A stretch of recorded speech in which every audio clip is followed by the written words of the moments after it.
yung issue ng yaman na hawak ng mga Marcoses, kung ano man yung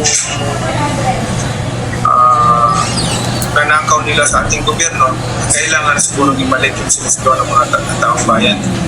At kung sakali man ako ay tatanungin at ako ay mapalad na ilagay ng taong bayan sa posisyon na yan, i-review natin lahat ng mga investigasyon at lahat ng sinasabing yaman na nakuha ng mga Marcoses kung magkano talaga para may balik na sa ating bansa. May mga nagsasabi kasi na dapat humingi ng tawad ang mga Marcos at tanggapin nila ang nangyari noong panahon ng diktadurya. Sang-ayon ba kayo dito, Senator? Sang-ayon ako dyan dahil kailangan kung nagkamali ka, marunong kang humingi ng patawad.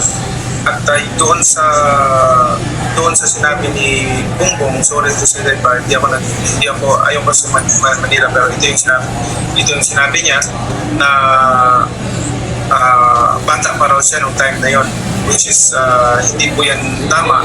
Sabihin niya na wala pa siyang alam doon sa mga nangyayari. Parang may naamoy ako hindi maganda. Ayop ka talaga! Ang ganda mong lalaki!